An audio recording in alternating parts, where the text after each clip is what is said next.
Hello friends, मैं विनय निर्भीक। Friends, आपका फिर से चैनल पे स्वागत है। फ्रेंड्स, रोज़ की तरह मैं एक बार फिर आपके सामने करके आ गया हूँ डेली करंट अफेयर्स 28 में 2020। तो राष्ट्रीय समाचार से स्टार्ट करते हैं। तो पहला क्या देख लेते हैं। वन धन योजना, कोविड-19 के बाद के सबक पर वेबिनार का हुआ आयोजन। ठीक है, ये क्या था, इसका टॉपिक देख लीजिए। वन धन योजना, कोविड-19 के बाद के सबक पर वेबिनार का हुआ आयोजन। ठीक है, किस टॉपिक पर हुआ है? वन धन योजना, कोविड-19 के बाद के सबक। ठीक है, इसका डिटेल क्या है ये। राजस्थान सरकार के विज्ञान और प्रौद्योगिकी विभाग ने वन धन योजना, कोविड-19 के बाद के सबक का आयोजन भारत सरकार के जनजातीय मामले मंत्रालय के ट्रिफेड के सहयोग से मिलकर किया है। ट्रिफेड ने वन धन सामाजिक दूरी जागरूकता अभियान शुरू करने के लिए यूनिसेफ के साथ भागीदारी की है। इस पहल के तहत जनजातियों को कई दिशा निर्देशों, राष्ट्रव्यापी एवं राज्य विशिष्ट वेबिनारों और अनुसरण किए जाने के लिए सुरक्षा उपायों पर निर्देशों के साथ कोविड-19 के संबंध में महत्वपूर्ण सूचनाएं उपलब्ध कराई जाएगी। ठीक है, तो बस आपको इतना याद रखना है किस राज्य सरकार की ये योजना है या फिर जो वेबिनार है, किस राज्य सरकार ने इसका आयोजन किया है। वंधन योजना जो है, वंधन योजना कोविड-19 के बाद के सबक, ये किस सरकार द्वारा किया गया इसका आयोजन वेबिनार का? तो राजस्थान सरकार द्वारा। ठीक है, नेक्स्ट देखते हैं। नितिन गडकरी ने चंबा में चार धाम परियोजना के तहत निर्माण की गई सुरंग का किया उद्घाटन। केंद्रीय सड़क परिवहन मंत्री नितिन गडकरी ने चंबा में चार धाम कनेक्टिविटी परियोजना के तहत बनाए जा रहे मार्ग के एक हिस्से के रूप में एक 440 मीटर लंबी सुरंग का उद्घाटन किया है। इस सुरंग से चार धाम राजमार्ग NH 94 के ऋषिकेश, धराशु और गंगोत्री खंड पर यात्रियों द्वारा लगने वाले समय में काफ़ी कमी आएगी। इस सुरंग को सीमा सड़क संगठन BRO द्वारा विकसित किया गया है। तो आपको यहाँ क्या करना है, जो ये क्या नाम है, चार धाम परियोजना के तहत जो निर्माण की सुरंग है, इसका उद्घाटन कौन किया है? तो नितिन गडकरी ने किया। ये कौन से मंत्री हैं? तो ये केंद्रीय सड़क परिवहन मंत्री हैं। ठीक है, अब उपरोक्त समाचारों से आने वाली परीक्षाओं के लिए महत्वपूर्ण तथ्य। तो सड़क परिवहन और राजमार्ग मंत्रालय के राज्य मंत्री कौन है? तो VK सिंह है। ये आपको याद करना होगा। ठीक है, नेक्स्ट देख लेते हैं। साइक्लोन अम्फन से प्रभावित पश्चिम बंगाल और ओडिशा के लिए पुनर्वास पैकेज का हुआ ऐलान। भारत सरकार द्वारा साइक्लोन अम्फान से प्रभावित हुए पश्चिम बंगाल और ओडिशा के पुनर्वास पैकेज की घोषणा की गई है। इस पैकेज के तहत दोनों राज्यों में चक्रवात से हुए नुकसान को देखते हुए तत्काल राहत गतिविधियों के लिए पश्चिम बंगाल के लिए 1000 करोड़ रुपए की वित्तीय सहायता और ओडिशा के लिए 500 करोड़ रुपए की वित्तीय सहायता की घोषणा की गई। आर्थिक सहायता के अतिरिक्त मृतकों के परिजनों के लिए 2 लाख रुपए की सहायता राशि और घायलों को 50,000 रुपए की सहायता राशि देने का भी ऐलान किया गया है। उपरोक्त समाचार से आने वाली परीक्षाओं के लिए महत्वपूर्ण है। तो ओडिशा के मुख्यमंत्री नवीन पटनायक, राज्यपाल गणेशी लाल। ये बार बार आ रहा है, रिपीट हो रहा है। ठीक है, ओडिशा के मुख्यमंत्री कौन है? नवीन पटनायक और राज्यपाल गणेशी लाल। पश्चिम बंगाल के मुख्यमंत्री ममता बनर्जी, राज्यपाल जगदीप धनखड़। ये भी आप लोग को मालूम होगा, पश्चिम बंगाल के मुख्यमंत्री ममता बनर्जी और राज्यपाल जगदीप धनखड़। नेक्स्ट देखते हैं। सितंबर में लोकल टू ग्लोबल थीम के साथ आयोजित किया जाएगा हुनर हाट मेला। अल्पसंख्यक कार्य मंत्रालय का प्रमुख कार्यक्रम हुनर हाट सितंबर 2020 से लोकल से ग्लोबल थीम के साथ आयोजित किया जाएगा। यह मंच देश के विभिन्न हिस्सों के दस्तकारों और शिल्पकारों के लिए अपनी कला और शिल्प का प्रदर्शन करने का एक महत्वपूर्ण मंच बन गया है। इस मंच ने पिछले 5 वर्षों में 5 लाख से ज़्यादा भारतीय दस्तकारों, शिल्पकारों, पाकशाला संबंधी और उनसे जुड़े अन्य लोगों को रोजगार और रोजगार के अवसर प्रदान किए हैं। उपरोक्त समाचारों से आने वाली परीक्षाओं के लिए महत्वपूर्ण तथ्य। अल्पसंख्यक मामलों के मंत्री मुख्तार अब्बास नकवी, अल्पसंख्यक मामलों के राज्य मंत्री किरेन रिजिजू। ठीक है, ये दोनों आपको याद करना पड़ेगा। अल्पसंख्यक मामलों के मंत्री कौन है? मुख्तार अब्बास नकवी। और अल्पसंख्यक मामलों के राज्य मंत्री कौन है? किरेन रिजिजू। अब देख लेते हैं नेक्स्ट व्यापार समाचार। LIC ने वरिष्ठ नागरिकों के लिए शुरू की प्रधानमंत्री वय वंदना योजना। भारतीय जीवन बीमा निगम life insurance corporation of India ने वरिष्ठ नागरिकों के लिए सामाजिक सुरक्षा प्रदान करने के लिए प्रधानमंत्री वय वंदना योजना को शुरू करने का ऐलान किया है। इस पॉलिसी की अवधि 10 वर्ष की होगी और जो 31 मार्च 2021 तक पहले वित्तीय वर्ष के दौरान बेचे जाने वाली पॉलिसीज़ के लिए 1 वर्ष में देयमासिक के अनुसार 10 वर्षों की पूरी अवधि के लिए 7.40% लगभग 7.66% प्रतिवर्ष से सुनिश्चित रिटर्न प्रदान करेगी। अब इसमें देख लो उपरोक्त समाचारों से आने वाली परीक्षाओं के लिए महत्वपूर्ण तथ्य। LIC का मुख्यालय कहाँ पे? मुंबई, महाराष्ट्र में। LIC के अध्यक्ष कौन है? MR कुमार। LIC की स्थापना 1 सितंबर 1956। अब देखते हैं फ्रेंड्स समझौता संबंधी खबरें। तो पीएफसी ने मध्य प्रदेश में विभिन्न परियोजनाओं के लिए एनबीपीसीएल के साथ किया समझौता। ऊर्जा वित्त निगम पावर फाइनेंस कॉरपोरेशन पीएफसी, बिजली मंत्रालय के तहत केंद्रीय सार्वजनिक उपक्रम पीएसयू ने मध्य प्रदेश राज्य में क्रियान्वित की जाने वाली विभिन्न बिजली परियोजनाओं के लिए मध्य प्रदेश सरकार की संपूर्ण स्वामित्व वाली company Narmada basin project company limited NBPCL के साथ समझौता ज्ञापन पर हस्ताक्षर किए हैं। इस समझौते के तहत मध्य प्रदेश में 225 मेगावाट क्षमता वाली पन बिजली परियोजनाओं और 12 प्रमुख बहुउद्देशीय परियोजनाओं के ऊर्जा घटकों की स्थापना के लिए एनबीपीसीएल द्वारा 22,000 करोड़ रुपए की धनराशि मुहैया कराई जाएगी। उपरोक्त समाचारों से आने वाली परीक्षाओं के लिए महत्वपूर्ण तथ्य। पावर फाइनेंस कॉरपोरेशन के अध्यक्ष और प्रबंध निदेशक कौन है? राजीव शर्मा।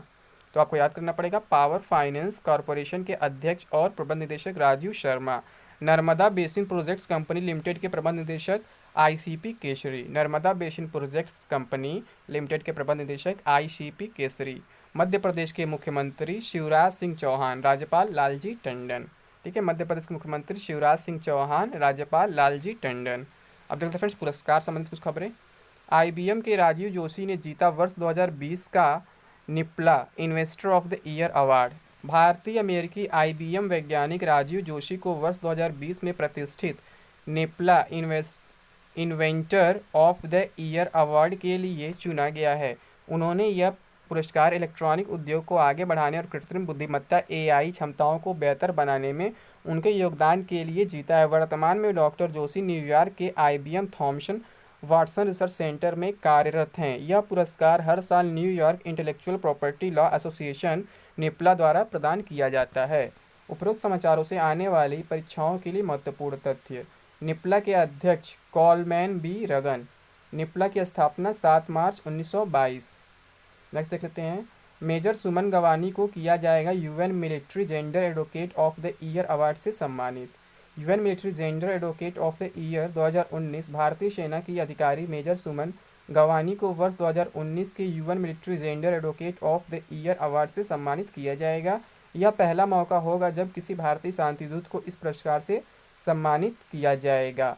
मेजर सुमन गवानी के साथ ब्राज़ील के सैन्य अधिकारी कमांडर कार्ला मोंटेiro डी कास्त्रो अरुजो को यह पुरस्कार 29 मई को संयुक्त राष्ट्र अंतर्राष्ट्रीय शांति सैनिक दिवस के अवसर पर संयुक्त राष्ट्र महासचिव गुटेरेस की अध्यक्षता में एक वेब समारोह के दौरान प्रदान किया जाएगा। नियुक्तियां पहले देखते फ्रेंड्स इसी में कि आपको ये नाम इंपॉर्टेंट है कि UN military gender advocate of the year award से सम्मानित किसको किया गया है? तो मेजर सुमन गवानी को। आपको याद रखना है, ये भारतीय सेना के अधिकारी हैं मेजर सुमन गवानी। ठीक है, इनको वर्ष 2019 के military gender advocate of the year award से सम्मानित किया जाएगा। आपको याद करना पड़ेगा। ठीक, मेजर सुमन गवानी। अब देखते हैं नियुक्तियाँ। पीके नायर होंगे नाइजर में भारत के नए राजदूत। भारत सरकार ने प्रेम के नायर को नाइजर गणराज्य में भारत का नया राजदूत नियुक्त करने की घोषणा की है। वह वर्तमान में हम्बन टोटा में भारत के वाणिज्य दूत के रूप में तैनात हैं। उनके शीघ्र ही कार्यभार संभालने की संभावना है। उनकी नियुक्ति राजेश अग्रवाल के स्थान पर की गई है। यानी कि इससे पहले कौन थे? तो राजेश अग्रवाल जी थे। कहाँ पे? नाइजर में। नाइजर में जो भारत के राजदूत थे इससे पहले राजेश अग्रवाल थे। अब कौन हो गए? पीके नायर, यानी कि प्रेम के नायर। नाइजर की राजधानी कहाँ पे है? नियामी में है। नाइजर की मुद्रा क्या है? पश्चिमी अफ्रीकी CFA फ्रैंक। ठीक है, अब नेक्स्ट देख लेते हैं। नाइजर का राष्ट्रपति कौन है? महामदौ इस्सौफौ। ठीक है, आपको याद करना पड़ेगा, नाइजर का राष्ट्रपति महामदौ इस्सौफौ। अब देखते हैं विज्ञान और प्रौद्योगिकी संबंधित कुछ खबरें। नासा ने mother of Hubble Nancy grace Roman के नाम पर रखा अपने नए टेलीस्कोप का नाम। नासा द्वारा 2025 में लॉन्च किए जाने वाले अपनी अगली पीढ़ी के स्पेस टेलीस्कोप का नाम बदलकर नैन्सी ग्रेस रोमन के सम्मान में वाइड फील्ड इंफ्रारेड सर्वे टेलीस्कोप WFIR रखने की घोषणा की है। नैन्सी ग्रेस रोमन अमेरिकी अंतरिक्ष एजेंसी की पहली मुख्य खगोल वैज्ञानिक थी जिन्होंने व्यापक ब्रह्मांड पर केंद्रित अंतरिक्ष दूरबीनों का मार्ग प्रशस्त किया। इस नए नाम वाले Nancy grace Roman space telescope से लंबे समय तक ब्रह्मांड के विस्तार के पीछे का बल और हमारे सिस्टम से परे दूर के ग्रहों की तलाश जैसे खगोलीय रहस्यों पर शोध करने में मदद मिलेगी। उपरोक्त समाचारों से आने वाली परीक्षाओं के लिए महत्वपूर्ण तथ्य। National aeronautics and space administration NASA के प्रशासक जिम ब्रिडेनस्टाइन। नासा का मुख्यालय संयुक्त राज्य अमेरिका के वाशिंगटन DC में। तो आपको ये बहुत इंपॉर्टेंट क्वेश्चन है, बार बार आता है। नासा का प्रशासक कौन है? Gym Bridenstine. और नासा का मुख्यालय कहाँ पे है? तो अमेरिका के वाशिंगटन DC में। अब देखते हैं अच्छा समाचार।